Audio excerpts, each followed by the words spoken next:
Pourtant, tu parles sur le lien macro-informatique.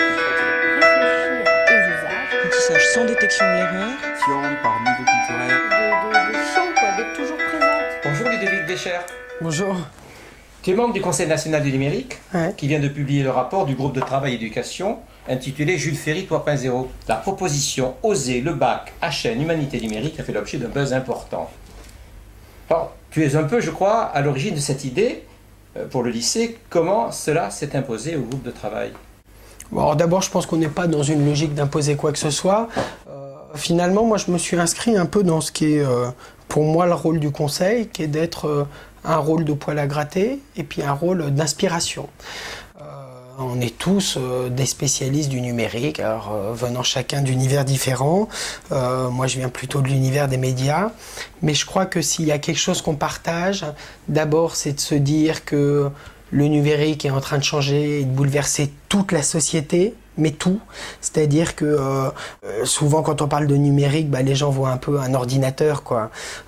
Nous, on voit bien plus que ça. On voit un changement de société, un changement dans les savoirs, et donc une logique qui est vraie pour l'école et pour le reste, plus horizontale, plus collaborative. Ce changement qui est complètement transversal touche tous les domaines, impacte la vie quotidienne des gens, impacte les usages des gens, impacte le fait qu'aujourd'hui tout le monde est auteur, tout le monde peut publier.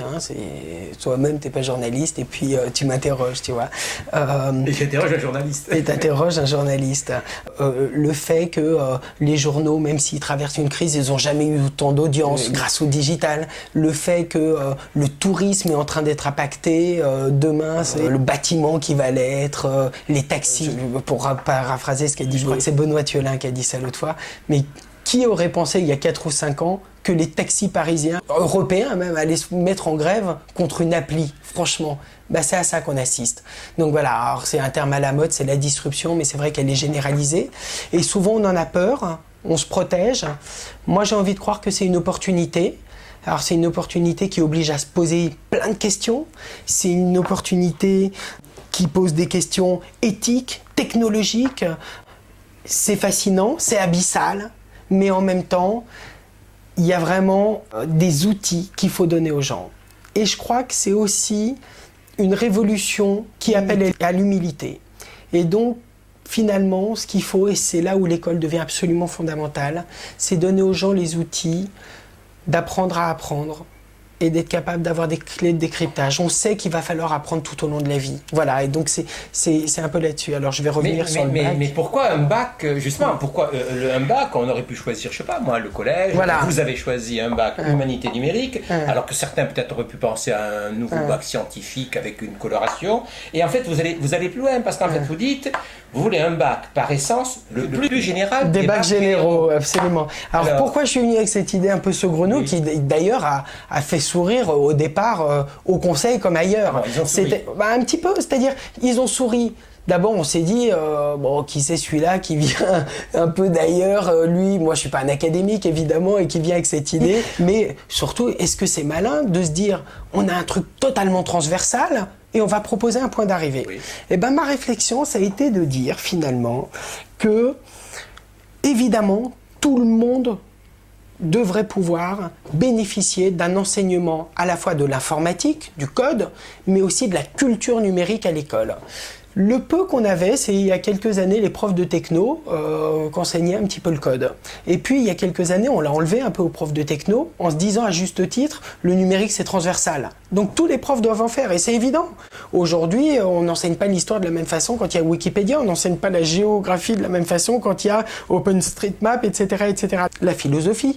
Il est évident qu'il y a des questions philosophiques, éthiques, sociétales qui sont apportées par le numérique, qui obligent à repenser les enseignements. Alors on s'est dit, c'est transversal, tout le monde doit s'en emparer, mais malheureusement, là tu connais mieux le système que moi, mais en tant que parent d'élève et en tant qu'observateur depuis longtemps de ces questions-là, malgré tout, je constate que quand il n'y a pas de responsable, particulièrement à l'éducation nationale, il ne suffit pas d'avoir des bonnes intentions, personne s'en saisit. Donc finalement, alors qu'on a plus besoin que jamais de préparer des jeunes adultes à affronter ce monde-là, et finalement il se passait rien. Alors moi je me suis dit on va renverser le truc. Qu'est-ce qu'on a fait à la fin des années 60 pour rapprocher l'école de la vie réelle, l'école de l'économie? On a créé un nouveau bac qui s'appelait le bac éco à l'époque. eh ben on va faire pareil. On est un pays de symboles. On est un pays où finalement on a envie de redonner de l'espoir, du sens à une classe d'âge. Pourquoi ne pas rapprocher les jeunes, leurs usages, de leur environnement qu'est l'école? C'est-à-dire que eux, ils utilisent en permanence des produits numériques. Ils vont sur les sites, ils interrogent le web comme on interroge un dictionnaire ou n'importe quoi. Ils regardent des vidéos partout, sur leur mobile, sur leur télé, sur leur tablette, sur leur ordinateur évidemment. Et l'endroit où ils passent le plus de temps, finalement, ne suit pas ses usages et en plus de ça, les aide pas à les décrypter, à les comprendre. Donc, ils l'utilisent sans vraiment comprendre tout ça, ni comment on parle à une machine, ni même qu'est-ce que ça signifie, par exemple, de publier. Alors, on va jouer le jeu et ce qu'on va faire, c'est qu'on va obliger. Comment on oblige? On crée un point d'arrivée. On ne crée pas un point d'arrivée juste pour, justement, avoir une petite filière qui serait, au final, une partie des gens qui seraient très compétents sur le numérique. C'est l'inverse. Aujourd'hui, on a un bac scientifique. Pour pouvoir choisir une filière scientifique, il faut évidemment faire des maths dès le CP, et peut-être même avant. Et c'est parce qu'il y a un tronc commun qu'à un moment, on peut choisir une spécialité. Et bien moi, je me suis dit, en imposant une spécialité, on va impacter en amont sur le tronc commun. Et c'est comme ça que, de force, on va finalement faire sauter le bouchon et infuser une culture numérique dès le plus jeune âge, une culture des humanités, on y reviendra, une culture numérique au sens large, et évidemment un enseignement de l'informatique, puisque ça n'a pas de sens d'essayer de comprendre le digital si on n'en connaît pas la langue, évidemment. Donc, informatique, apprendre à penser, des pensées algorithmiques, bref, tout ce qui est apporté par le digital. Et donc, ça va impacter en amont, on va devoir donner ça à tout le monde, et puis il y en a certains qui pourront dire, exactement comme on le fait pour les lettres, pour l'économie, pour les sciences, eh ben moi, je vais encore plus renforcer cet enseignement en choisissant une filière. Donc quelque part, là où on croit, et on pourrait avoir la lecture de se dire c'est prendre par le petit bout de la lorgnette, c'est exactement l'inverse. C'est comme une bouteille. Il y a un goulot, mais avant le goulot, ça s'élargit. Nouveau bac, mais général, mais n'est-ce pas aussi nouvelle méthode pédagogique? Alors évidemment, là moi j'ai pas les compétences, mais à terme on doit se poser la question des nouvelles méthodes en général et peut-être même de réformer notamment le fonctionnement du bac avec plus de méthodes projets collaboratifs. Finalement, qu'est-ce qui change ce monde? Et ça on le voit dans tous les secteurs, c'est que on est de moins en moins coincé dans des silos. Aujourd'hui, le collaboratif, c'est absolument essentiel. Un chef de projet travaille avec un designer, avec quelqu'un qui sait éditer des textes, avec un développeur. Bref, les gens doivent apprendre à travailler ensemble.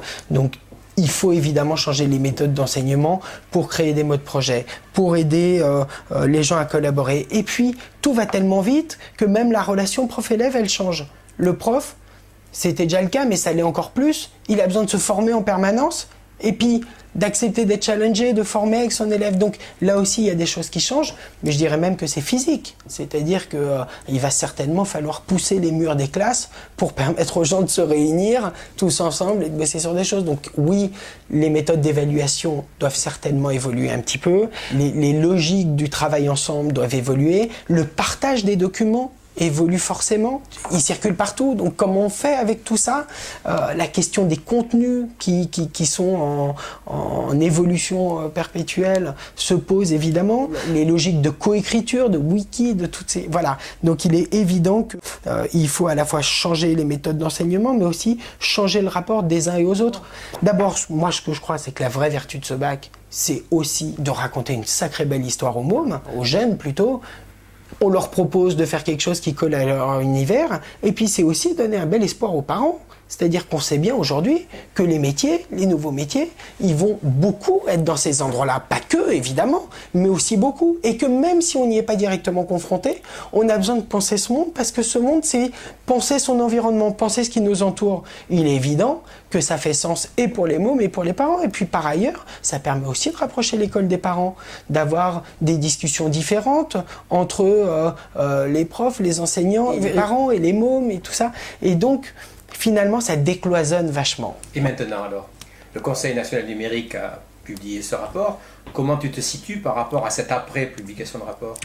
Moi, personnellement, je me situe entre guillemets nulle part. C'est-à-dire, je pense que moi, je suis venu avec cette idée pour inspirer et finalement, je crois qu'on a bien compris la démarche. Et ce que moi j'ai trouvé formidable, c'est que des gens d'une qualité académique absolument, pour qui moi j'ai le plus grand respect, hein, j'en cite que quelques-uns, bien sûr, Sophie Penn qui a piloté le rapport, qui est absolument extraordinaire, Serge Abitbol, Bernard Stiegler, enfin je pourrais en citer, j'en oublie, oui. Ils sont formidables, mais en plus de ça, eux ils ont une connaissance évidemment académique et du système que moi j'ai pas, et ils se sont appropriés cette démarche, ils en ont fait quelque chose, ils m'ont aidé à réfléchir autour, on a dessiné des contours ensemble, et ça, je crois que ça lui donne un vrai poids. Ensuite, on est dans la même fonction, c'est-à-dire que le Conseil national du numérique doit inspirer et être poil à gratter.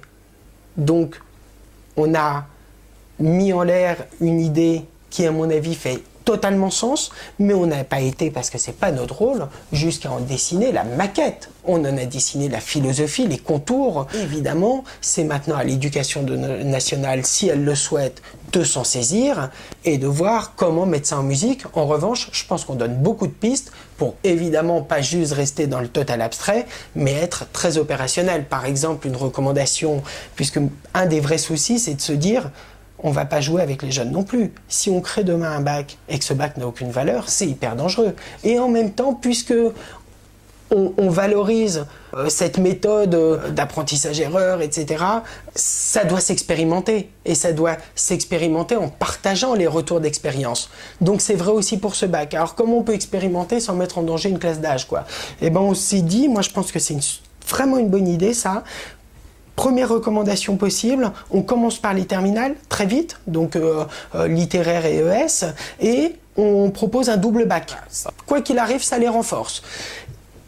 On essaye aussi de négocier avec des filières supérieures, pourquoi pas un Sciences Po numérique, un ES numérique, des filières courtes numériques. Donc on impacte vers des voies de sortie dont on est sûr que la filière sera reconnue.